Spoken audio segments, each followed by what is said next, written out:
नमस्कार, मैं आशीष सिंह। आप सभी का स्वागत है मेरे यूट्यूब चैनल एनपीए क्लासेस में। तो आज हम क्लास 12th के लिए केमिस्ट्री का चैप्टर 3 शुरू करने वाले हैं, है ना। तो आप लोग सभी लोग कॉपी पेन लेकर के बैठिएगा, क्योंकि हम जो आपको पढ़ाएंगे ना उसे आपको नोट करते चलना है और समझते चलना है, ठीक है। पहले समझना है और फिर बाद में वीडियो को पॉज करके लिख लेना है, ठीक है। तो चलिए शुरू करते हैं। और ये चैप्टर 3 है, लेसन 3 इलेक्ट्रोकेमिस्ट्री, ठीक है।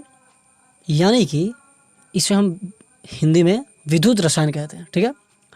तो समझिएगा, इलेक्ट्रोकेमिस्ट्री, इलेक्ट्रो का मतलब इलेक्ट्रिसिटी, ठीक है, यानी कि विद्युत, और केमिस्ट्री का मतलब रसायन, ठीक है। तो हम आपको डायरेक्ट इलेक्ट्रोकेमिस्ट्री पे नहीं ले चलेंगे। इलेक्ट्रोकेमिस्ट्री आखिर डिपेंड है किस पर डिपेंड है? तो ये इलेक्ट्रोकेमिस्ट्री जो है वो रेडॉक्स रिएक्शन पर डिपेंड होता है, ठीक है ना। तो रेडॉक्स क्या है, और ये रेडॉक्स जो है 11th का चीज़ है, ठीक है। तो पहले हम समझते हैं, 11th में है ना रेडॉक्स। तो सबसे पहले इलेक्ट्रोकेमिस्ट्री यानी कि विद्युत रसायन को समझने से पहले हमें रेडॉक्स के बारे में जानना होगा कि आखिर रेडॉक्स क्या होता है। ओके, तो चलिए देखिएगा, ये जो रेडॉक्स होता है, रिडक्शन और ऑक्सीडेशन से मिलके बना होता है। यह रेडॉक्स किससे बना होता है? रिडक्शन और ऑक्सीडेशन से मिलके बना होता है। रिडक्शन को हिंदी में बोले तो अपचयन, और ऑक्सीडेशन को हिंदी में बोले तो ऑक्सीकरण। ओके, सीधा सीधा अपचयन का मतलब होता है इलेक्ट्रॉन ग्रहण करने वाला, और ऑक्सीडेशन यानी कि ऑक्सीकरण का मतलब होता है इलेक्ट्रॉन दान करने वाला। ओके, तो अब जरा समझते हैं ना कि आखिर इलेक्ट्रॉन दान होगा किस प्रकार से होगा, कैसे होगा। तो चीज़ें आपको हम समझाते हैं एग्जाम्पल के थ्रू। यहाँ पर क्या है ना कि हाइड्रोजन को हम क्लोरीन के साथ रिएक्शन करा रहे हैं, अभिक्रिया करा रहे हैं। तो जब ये हाइड्रोजन क्लोरीन के साथ अभिक्रिया करेगा तो जाहिर सी बात है क्या बनेगा? HCl बनेगा। क्या बनेगा? HCl बनेगा, है ना। तो HCl बनेगा। तो समझिएगा यहाँ पे क्या हुआ कि क्लोरीन अगर हम आपको समझाएं थोड़ा सा एक्सप्लेन करके तो समझिएगा, यहाँ क्लोरीन जो है, हमें पता है चीज़ें हैं कि क्लोरीन का जो परमाणु क्रमांक होता है वह 17 होता है। क्लोरीन का परमाणु क्रमांक 17 होता है। अगर इसका इलेक्ट्रॉनिक विन्यास हम लिखने जाते हैं तो क्या होगा? 287, ठीक है। क्या होगा?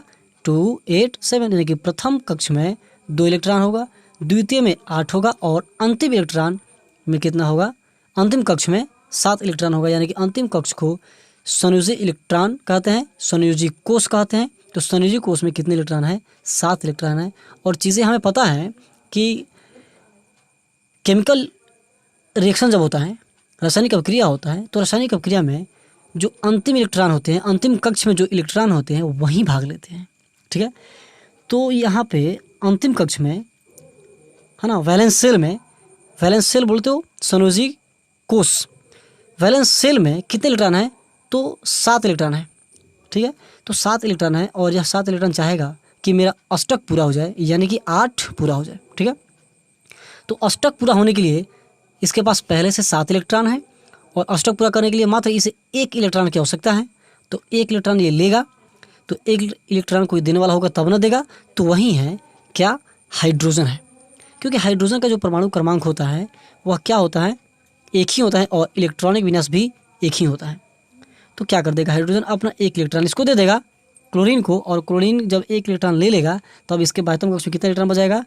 तो 2 8, और बाह्यतम कक्ष में भी कितना हो जाएगा? 8, क्योंकि पहले 7 था, और जब 1 इलेक्ट्रॉन ले लेगा तब कितना हो जाएगा? 8 इलेक्ट्रॉन हो जाएगा, यानी कि इसका भी अष्टक पूर्ण हो जाएगा। तो वही चीज़ है यहाँ पे, हाइड्रोजन के साथ क्लोरीन की अभिक्रिया हुई तो क्या बना? HCl बना, ठीक। तो यहाँ पे हुआ क्या? यहाँ पर क्लोरीन जो था, क्लोरीन Cl क्या किया? 1 इलेक्ट्रॉन लिया, क्लोरीन 1 इलेक्ट्रॉन लिया, और 1 इलेक्ट्रॉन लेने के बाद क्या बन गया? अब चीज़ें हमको पता है कि अगर कोई तत्व या कोई परमाणु इलेक्ट्रॉन लेता है तो उसके ऊपर माइनस चार्ज लगता है। अब जितना इलेक्ट्रॉन लेगा, चूँकि 1 इलेक्ट्रॉन लिया तो 1 माइनस हुआ है, अगर 2 लिया होता कोई परमाणु तो 2 माइनस होता, या -2 जैसे लिखें। तो वही है कि अगर कोई तत्व या फिर परमाणु इलेक्ट्रॉन लेता है तो उसका चार्ज नेगेटिव हो जाता है, ठीक है, और अगर कोई दान करता है तो उस पर चार्ज पॉजिटिव हो जाता है, यानी कि धनावेश हो जाता है, ठीक है, क्लियर, चलिए क्लियर। तो वही बात है यहाँ पे, अब चीज़ें आपको समझ में आ गई होंगी कि क्लोरीन क्या किया, क्लोरीन एक इलेक्ट्रॉन लिया और लेने के बाद HCl के साथ अपक्रिया कर लिया, तो क्या बना, HCl बन गया।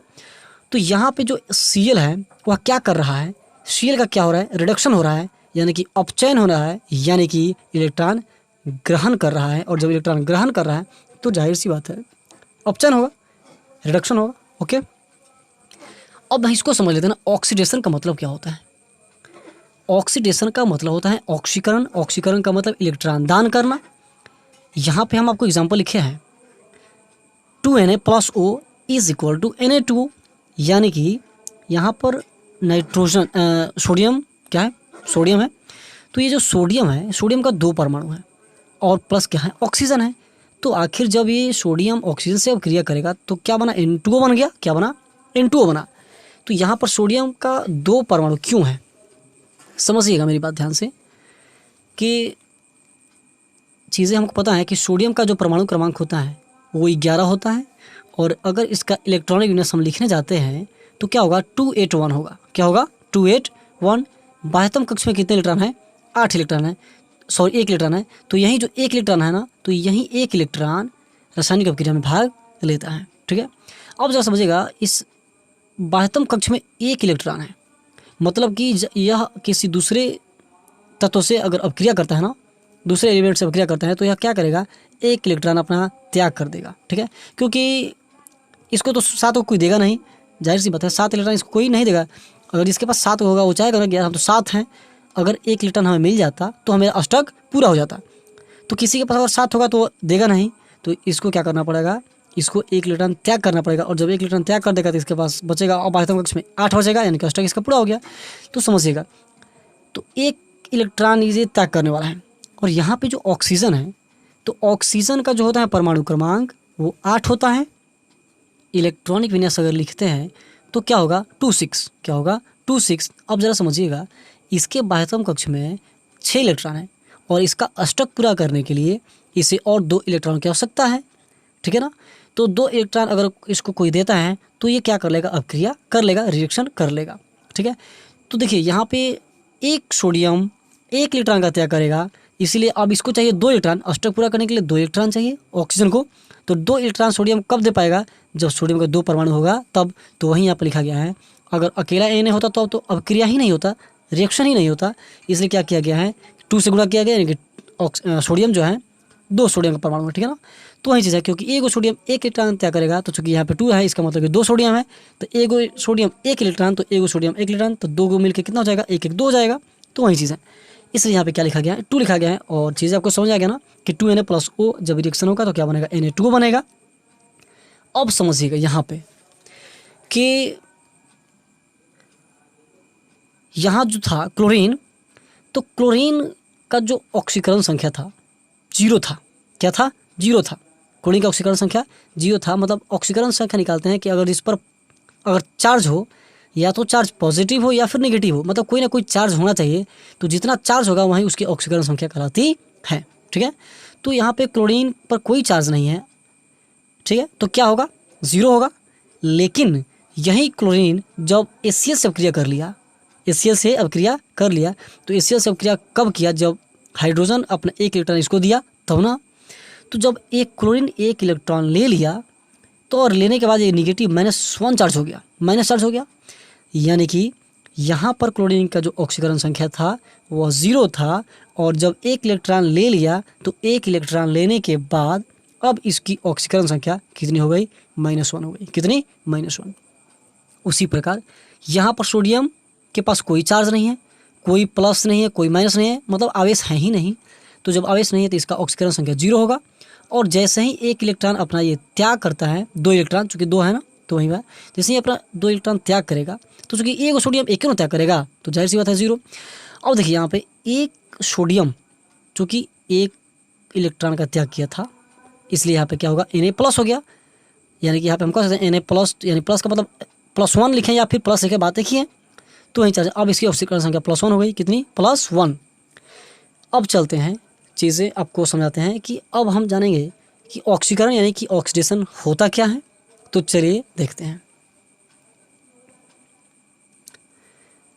अब हम जान लेंगे ऑक्सीकरण यानी कि ऑक्सीडेशन क्या होता है। ठीक है, किसी पदार्थ के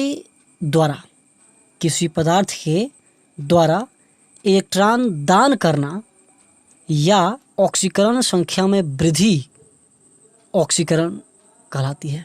ठीक है, किसी पदार्थ के द्वारा अगर इलेक्ट्रॉन दान किया जा रहा है, अब जरा समझिए, यहाँ पे क्या हो रहा था, यहाँ पे इलेक्ट्रॉन दान ही नहीं कर रहा है, यह सोडियम जो है इलेक्ट्रॉन क्या कर रहा है, दान कर रहा है। तो इलेक्ट्रॉन दान किया, बात मेरी ध्यान समझिएगा, इलेक्ट्रॉन दान किया, यहाँ पर सोडियम जो था एक इलेक्ट्रॉन दान किया और जब दान किया तो यह Na+ बन गया, Na+। तो समझिएगा ये तो ठीक है कि दान कर दिया। तो किसी पदार्थ के द्वारा इलेक्ट्रॉन दान करना, यहाँ तक क्लियर है, दान करना मतलब एक परिभाषा ये हो गया कि किसी पदार्थ के द्वारा इलेक्ट्रॉन दान करना क्या कहलाएगा, ऑक्सीकरण कहलाएगा। एक और परिभाषा, दूसरा परिभाषा ये है कि या ऑक्सीकरण संख्या में वृद्धि होना ऑक्सीकरण कहलाती है। ऑक्सीकरण संख्या में वृद्धि कैसे हो रहा है, बिल्कुल हो रहा है, क्योंकि जब अपक्रिया नहीं किया था उस वक्त इसकी ऑक्सीकरण संख्या 0 थी और जैसे ही अपक्रिया कर लिया तो अपक्रिया करने के बाद +1 हो गया, ठीक है ना। तो जब +1 हो गया इसका मतलब देखिए, अब जाहिर सी बात है 0 और 1 में बड़ा कौन है, 1 बड़ा है, यानी कि ऑक्सीकरण संख्या में क्या हो रही है, वृद्धि हो रही है। वही तो यहाँ है कि यह ऑक्सीकरण संख्या में वृद्धि होती है, वृद्धि होना ऑक्सीकरण यानी ऑक्सीडेशन कहलाती है। एग्जाम्पल के थ्रू समझ लेते हैं। जैसे Na, आपको पता है चीज़ें कि अगर सोडियम जो है एक इलेक्ट्रॉन त्याग करता है तो क्या बनता है, Na+ बनता है, या इसको हम ऐसे भी लिख सकते हैं कि Na-E है ना, यानी कि इलेक्ट्रॉन चूँकि इलेक्ट्रॉन पर नेगेटिव होता है चार्ज, है ना, इलेक्ट्रॉन जो होता है नेगेटिव ही होता है ना, तो वही बात है, ऋणांश होता है, सीधी सी बात। तो जब ऋणांश होता है इसलिए हम E- लिखा जाता है। और यहाँ ये माइनस ये बता रहा है कि इलेक्ट्रॉन क्या किया जा रहा है, एक इलेक्ट्रॉन इसमें से निकल रहा है, Na में से एक इलेक्ट्रॉन निकल रहा है, जब Na में से एक इलेक्ट्रॉन निकल गया तो यह क्या बन गया, Na+ बन गया। ठीक है, अब चलते हैं, उम्मीद करते हैं कि आपको चीज़ें समझ में आ रही है ना। अब जानेंगे अपचयन क्या है, रिडक्शन क्या है। ओके, तो देखिएगा अपचयन क्या है, ठीक है, यानी कि रिडक्शन किसी जस्ट उसी के साथ है, जस्ट ये परिभाषा जिस प्रकार था, जैसे ये परिभाषा था वैसे ही ये होगा, थोड़ा सा चेंज कर देना है। ठीक है, ताकि आपको, अगर आप ऑक्सीकरण याद कीजिएगा तो आपको ऑटोमेटिक अपचयन यानी कि रिडक्शन याद हो जाएगा। तो किसी पदार्थ के द्वारा इलेक्ट्रॉन ग्रहण करना, जाहिर सी बात है उसमें क्या कर रहा था, इलेक्ट्रॉन दान कर रहा था, और ये क्या करेगा, इलेक्ट्रॉन ग्रहण करेगा, या ऑक्सीकरण संख्या में कमी होना अपचयन यानी कि रिडक्शन कहलाती है। अब ऑक्सीकरण संख्या में ये तो समझ में आ गया कि किसी पदार्थ के द्वारा इलेक्ट्रॉन ग्रहण करता है तो वह क्या करता है, अपचयन करता है। ये कैसे होगा कि ऑक्सीकरण संख्या में कमी कैसे होगा, तो बिल्कुल होगा। देखिए यहाँ पे देख रहे हैं कि जब क्लोरीन है अभिक्रिया नहीं किया था उस वक्त इसमें इसकी ऑक्सीकरण संख्या 0 थी, और जैसे ही अभिक्रिया किया यानी कि इलेक्ट्रॉन लिया, एक इलेक्ट्रॉन ग्रहण किया, तो एक इलेक्ट्रॉन लेने के बाद इस पर जो चार्ज है वो -1 हो गया। तो बताइएगा कि पहले इसकी ऑक्सीकरण संख्या 0 थी और अब इसकी ऑक्सीकरण संख्या -1 हो गई, तो क्या 0 और -1 में बड़ा कौन है, तो 0 बड़ा है, यानी कि घट रहा है, पहले 0 था अब -1 हो गया, यानी कि घट रहा है ना। तो वही बात है कि ऑक्सीकरण संख्या में कमी होती है, वही तो लिखे हैं, इलेक्ट्रॉन ग्रहण करना या ऑक्सीकरण संख्या में कमी होना अपचयन यानी रिडक्शन कहलाती है। ओके, तो चलिए एग्जाम्पल समझते हैं। जैसे Cl क्लोरीन एक इलेक्ट्रॉन लेता है और लेने के बाद Cl- हो गया, Cl- 1 हो गया, यानी कि अब चीज़ों को समझ पा रहे हैं ना। तो वही बात है। अब हम चलेंगे ऑक्सीडेशन नंबर आखिर निकालते कैसे हैं, ऑक्सीकरण संख्या कैसे निकालते हैं, कैसे फाइंड करते हैं, उस पर बात करते हैं। तो देखिएगा यहाँ लिखे हैं कि ऑक्सीडेशन नंबर यानी कि ऑक्सीकरण संख्या कैसे याद करें, तो हमें कुछ चीज़ों को याद रखना है। वो क्या क्या याद रखना है, तो देखिए जैसे कि हम लोग पीरियोडिक टेबल जो होता है ना, पीरियोडिक टेबल यानी आवर्त सारणी, तो आवर्त सारणी में हमें कुछ चीज़ों को याद करना था और याद हम कराए भी थे 11th में, है ना। तो देखिए, और वैसे अगर आप सभी विद्यार्थी लोग कहीं ना कहीं पढ़ रहे होंगे 11th में, तो आप पढ़े होंगे कि ये जो ग्रुप 1A होता है ना, 1A का है या 1 का है, तो ग्रुप 1 में क्या होता है, कौन कौन से तत्व होते हैं, ठीक है, तो उसमें होता है hydrogen, lithium, sodium, potassium, rubidium, caesium, francium. अब चीज़ों को थोड़ा सा याद करना है, ठीक है। वैसे हम ट्रिक के माध्यम से याद करवाए भी थे कि हलीना के रबरी से फ्रूट निकला, हलीना के रबरी से फ्रूट निकला, ये ट्रिक हम बताए थे, है ना।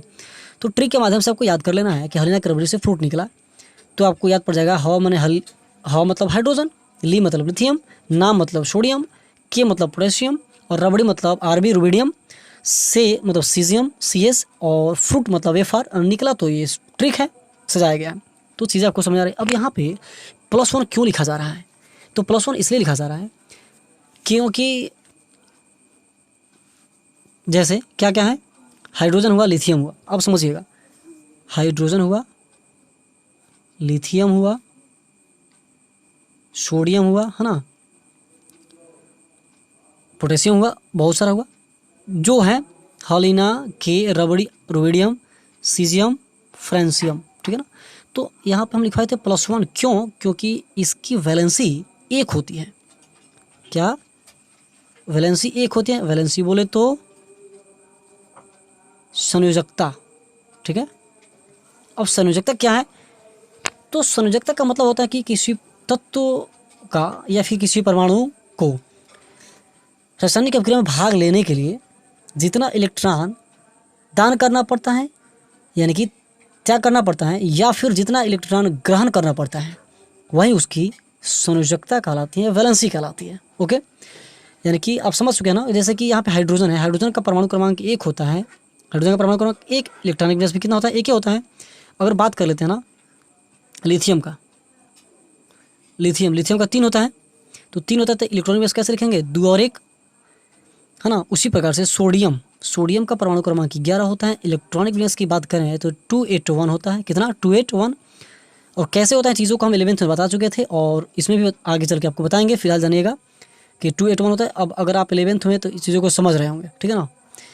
उसके बाद अगर बात करते हैं पोटेशियम की, 19, तो इसका इलेक्ट्रॉनिक विन्यास कैसे लिखेंगे? 2881, 2881।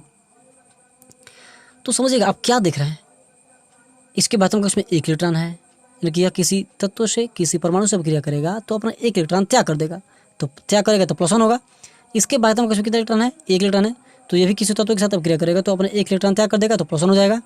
इसके बाद कक्ष में भी 1 इलेक्ट्रॉन है, तो ये किसी तत्व से अभिक्रिया करने के बाद अपना 1 इलेक्ट्रॉन त्याग कर देगा, दान कर देगा। और आपको चीज़ें पता है कि जब कोई तत्व या परमाणु इलेक्ट्रॉन त्याग करता है तो धनायन हो जाता है।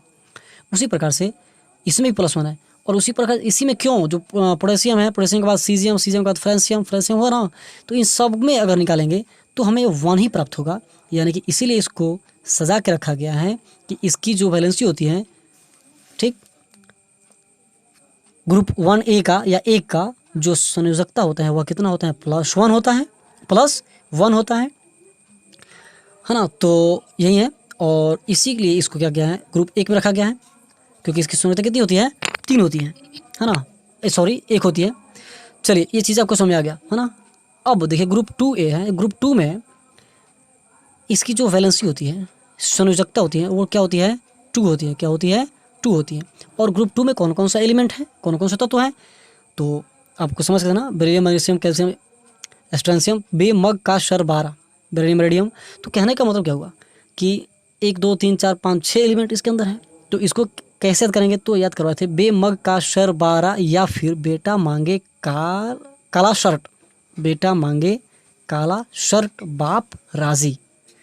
अगर आप मेरी बात को सुन रहे होंगे तो कहीं मतलब कॉपी पे कहीं लिख सकते हैं, है ना। बेटा मांगे काला शर्ट बाप राजी। तो आपको इस ट्रिक के माध्यम से चीज़ें याद हो जाएंगी कि इसके अंदर कौन कौन सा एलिमेंट आता है, ठीक है। अब समझिएगा, तीसरा है ग्रुप 3A।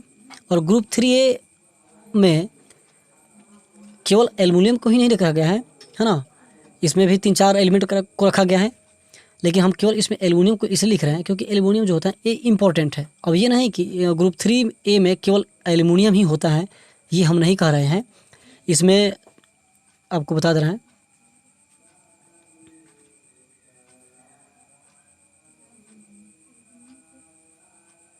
है ना, इंडियम, थाईलैंड, थैलियम, तो ये चीज़ें होता है। बाल गए इंडियम, बाल गए इंडिया थाईलैंड, मतलब इस ट्रिक के माध्यम से हम चीज़ें आपको याद करा रहे हैं, है ना। तो ये हो गया बोरान, एल्युमिनियम, गैलियम, इंडियम। तो ये 4 चीज़ें इसमें हैं, 1 2 3 4 5 चीज़ें हैं, है ना। तो यही बात है। तो फिलहाल हमें ये सब नहीं जानना है अभी, इस जगह पे, इस टॉपिक पे हमें इसकी ज़रूरत नहीं है। इस पे आप बिल्कुल ध्यान मत दीजिएगा। हमें मतलब केवल इससे होना चाहिए, एल्युमिनियम से, ठीक है ना। एल्युमिनियम पे आपको ध्यान होना चाहिए कि जो ग्रुप 3A में जो एल्युमिनियम है उसकी वैलेंसी कितनी होती है, 3 होती है। संयोजकता कितनी होती है, 3 होती है। अब है ग्रुप 6A, इसे हम 6A कहते हैं या 16 कहते हैं।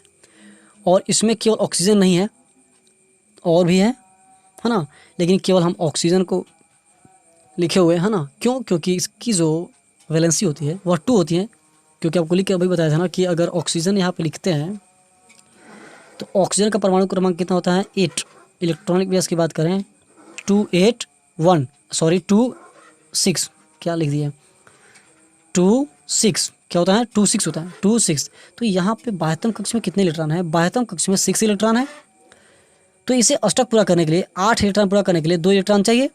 तो 2 चाहिए ना, तो 2 चाहिए, यानी कि ये 2 लेगा, 2 लेगा तो क्या होगा, -2 हो जाएगा। -2 चार्ज इसके पास क्या हो जाएगा, आवेश हो जाएगा, -2 हो जाएगा। वही बात है। तो इसलिए यहाँ पे क्या लिखा गया है, -2 लिखा गया है। उसी प्रकार से ग्रुप 7A, यानी कि ग्रुप 7A को 17 भी कहा जाता है, ग्रुप 7A को 17 कहा जाता है ना। और इसकी जो वैलेंसी होती है, संयोजकता होती है, वो -1 होती है। और इसमें चूँकि फ्लोरीन और क्लोरीन ही नहीं होता है, हम आपको बार बार चीज़ें बता रहे हैं, इसके अंदर भी कुछ होते हैं, जैसे कि फ्लोरीन हुआ, क्लोरीन हुआ, ब्रोमीन हुआ, आयोडीन हुआ, है ना। लेकिन जो इम्पोर्टेंट है इसमें केवल इस टॉपिक के लिए, ये नहीं कि सर आपने तो बताया है कि ग्रुप 6A में केवल ऑक्सीजन ही होता है, मैंने ये कभी नहीं कहा है, ठीक है ना। तो यहाँ पे इम्पोर्टेंट है, तो इसलिए इसको हम लिखे हुए हैं। होता तो 3-4 है जो कि हम बताए किए थे। और इस ग्रुप 7 यानी कि 7A या 17 में केवल हम यहाँ लिखे हैं फ्लोरीन और क्लोरीन, और इसकी जो वैलेंसी होती है वो -1 होती है, ठीक है। और वैसे आपको बता दें कि इसमें फ्लोरीन होता है, क्लोरीन होता है, ब्रोमीन होता है, आयोडीन होता है, ठीक है ना। तो ये चीज़ें हैं। तो ये पहला बात था कि पहला बात में आवर्त सारणी में हमें आवर्त सारणी में से ये चीज़ें याद करना है, ठीक है ना। अब चलिए देखते हैं कि दूसरा बात क्या है, दूसरा चीज़ क्या है याद रखने वाला, है ना।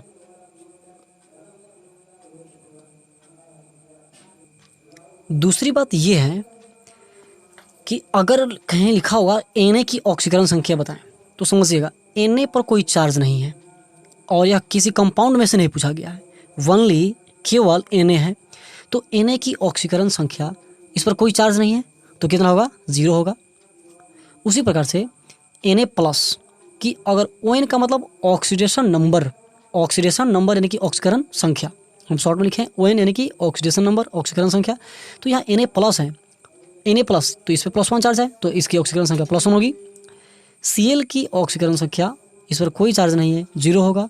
Cl- की ऑक्सीकरण संख्या -1 चार्ज है, तो -1 होगा। और अगर आपसे पूछा जाए कि NaCl की ऑक्सीडेशन नंबर क्या होगी, देखिए तो यहाँ पर सब एलिमेंट था, कोई ना कोई परमाणु था, आयन था, ठीक है ना। अब समझिएगा यहाँ पर NaCl का बात किया गया है, तो NaCl यह एक कंपाउंड है, यौगिक है ना, जिसमें Na और Cl मिलकर बना हुआ है। तो इस पर हम देखेंगे कोई चार्ज नहीं है, तो चार्ज नहीं है तो क्या होगा, 0 होगा। ठीक इसमें भी देखिएगा NaCl में Na की ऑक्सीडेशन नंबर कितनी होगी। तो चलिए अब यह कंपाउंड ये नहीं है कि Na में तो कोई चार्ज नहीं है, Cl में भी कोई चार्ज नहीं है, तो इसका भी 0 होगा, इसका भी 0 नहीं। देखिए यहाँ पर Na अलग था, कोई कंपाउंड, यहाँ पे Na जो है जुड़ा हुआ है, कंपाउंड के रूप में है, यौगिक के रूप में है, इसलिए Na का जो पूछा गया है, तो यहाँ Na हम आपको बताए थे ना, Na किस में आता है, तो हलीना के रबड़ी से फ्रूट निकला, हलीना मतलब ग्रुप 1A में। अब यह बैक जाके देख सकते हैं, ग्रुप 1A में यह हमें सोडियम था, और उसमें लिखा था +1, कितना, +1, तो +1। तो इस प्रकार से NaCl अगर किसी कंपाउंड के रूप में है तो कंपाउंड के रूप में है, तो कंपाउंड के रूप में यानी यौगिक के रूप में है, तो यहाँ पर Na की ऑक्सीडेशन नंबर +1 हो जाएगी। और अगर Cl की बात करें तो Cl की क्लोरीन, फूफा कल, ब्रेड, इमली, आटा लाए, इसका ट्रिक है। तो अभी हम आपको क्लोरीन दिखाए थे, और क्लोरीन में की जो संयोजकता है या वैलेंसी है, तो जो संयोजकता होती है क्लोरीन की वो कितनी होती है, -1 होती है। ठीक है, अब इसी पे एक सवाल है और सवाल ये है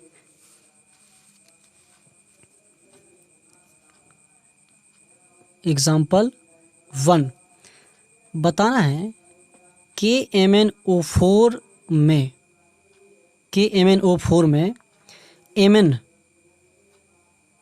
Mn की ऑक्सीडेशन नंबर कितनी होगी। ठीक है, ये क्वेश्चन है और इस क्वेश्चन को आपको लिखना भी है।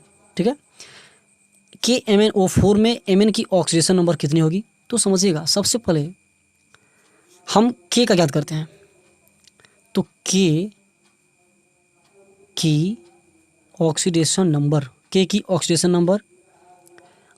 यहाँ पे K हालिना K, यह K जो था चूँकि यौगिक रूप में है, कंपाउंड के रूप में है, तो K जो था किस ग्रुप का था, तो ग्रुप 1A में था। ठीक है ना, पोटेशियम K हालिना K, तो उसमें इसकी जो होती है संयोजकता +1 होती है। कितनी होती है, +1 संयोजकता, वहीं इसकी क्या होती है, ऑक्सीकरण संख्या होती है। तो यहाँ पे K की ऑक्सीकरण संख्या कितना होगा, +1 होगा। Mn जिसका निकालना होता है उससे याद रखिएगा हम x मान लेते हैं, यानी कि ABCD में कुछ भी मान सकते हैं, हमें कुछ ना कुछ मानना होगा। तो Mn की ऑक्सीडेशन नंबर x मान लिए, Mn की ऑक्सीडेशन नंबर ऑक्सीकरण संख्या +1, इसका +1 इसका x हो गया। Mn के बाद अब बात कर लेते हैं ना O4 की ऑक्सीडेशन नंबर कितना होगा, O4 का ऑक्सीडेशन नंबर कितना होगा। तो आपको पता है कि ऑक्सीजन लिखवाए थे ओल्ड सिटी से टीपो, है ना, उसमें क्या था कि ऑक्सीजन का -2 था संयोजकता, तो एक ऑक्सीजन का -2 होती है वैलेंसी, तो 4 है तो 4 से गुणा कर देंगे, 4 दूना -8। ठीक है, ये चीज़ें निकल गया। एक और निकालना है कि KMnO4 की ऑक्सीडेशन नंबर, इसका भी निकाल लेते हैं ना। KMnO4 की ऑक्सीडेशन नंबर कितना होगा, तो KMnO4 का ऑक्सीडेशन नंबर कितना हो जाएगा, कंपाउंड के रूप में है, यौगिक के रूप में, कोई चार्ज नहीं है और कोई चार्ज नहीं है, इसलिए क्या होगा, 0 होगा। अब एक एक करके सभी को हम इसमें रखते चलते हैं। K का कितना निकाले हैं, K का निकाला है +1, तो 1। ठीक है, प्लस Mn का कितना है x प्लस, ये तो हो ही गया। और O4 का कितना है, O4 का है आपका -8, तो -8 बराबर कितना, 0, तो बराबर 0। इसी को हल कर देना है, 1 + x प्लस -8 बराबर 0। अब चीज़ें आपको पता है कि 8 में से 1 गया, -7 होगा, अब बराबर कितना होगा, 0। यहाँ से कह सकते हैं कि इसलिए x बराबर ये -7 है, जब इधर आएगा राइट साइड तो साइन चेंज होगा, यानी कि 7। तो क्या कर सकते हैं कि अतः Mn की ऑक्सीडेशन नंबर यानी ऑक्सीकरण संख्या बराबर कितनी होगी, +7। कितनी, +7। या ऐसे भी कह सकते हैं कि Mn +7 और ये हो गया आपका ऑक्सीडेशन नंबर, ऑक्सीकरण संख्या। तो उम्मीद करते हैं कि चीज़ आपको समझ में आई होंगी, है ना। तो वही क्वेश्चन यहाँ पे है, अब आप देख सकते हैं यहाँ पे आपको हल किया है कि MnO4 में Mn की ऑक्सीडेशन नंबर बताया गया था। अभी हम आपको सॉल्व करके दिखाए, कितना आया, +7 आया, जो कि यहाँ भी आपको दिख रहा होगा। ठीक है, ऑक्सीडेशन नंबर। तो एक और क्वेश्चन देख लेते हैं। ठीक है, K2Cr2O7 में Cr की ऑक्सीडेशन नंबर निकालना है। K2Cr2O7 में Cr की ऑक्सीडेशन नंबर निकालना है। तो क्या करेंगे, अब चीज़ों को लिखेंगे। K2 की ऑक्सीडेशन नंबर कितना होगा, अब K का कितना होता है, 1 होता है, तो यहाँ पे 2 है ना, तो 2 से गुणा कर देंगे, 1 × 2 यानी कि 2 एकम 2 हो जाएगा। Cr2 की ऑक्सीडेशन नंबर कितना होगा, तो चूंकि जिसका निकालना होता है उसे x मान लेते हैं ना, तो Cr का निकालना है, तो Cr का निकालना है, Cr का क्रोमियम का, तो एक क्रोमियम का x है, तो चूंकि 2 है ना, तो 2 से गुणा करेंगे तो 2x हो जाएगा। ठीक है, ये 2 हो गया, ये 2x हो गया। अब O7 की ऑक्सीडेशन नंबर निकालना है ऑक्सीजन का, तो चूंकि हमें पता है कि एक ऑक्सीजन का -2 होता है, तो 7 है ना, तो 7 से गुणा करेंगे, 7 दूना -14। ओके, अब K2Cr2O7 की ऑक्सीजन नंबर, कोई चार्ज नहीं है तो 0 होगा।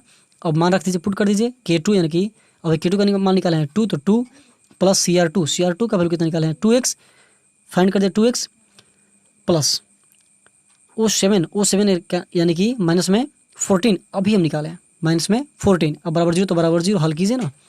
2x, अब 14 में से 2 किया -12 बराबर 0, 12 माइनस में इधर आएगा तो प्लस में होगा 2 छक 12 यानी कि x बराबर 6 यानी कि Cr प्लस 6 का ऑक्सीडेशन नंबर कितना हो गया 6 हो गया।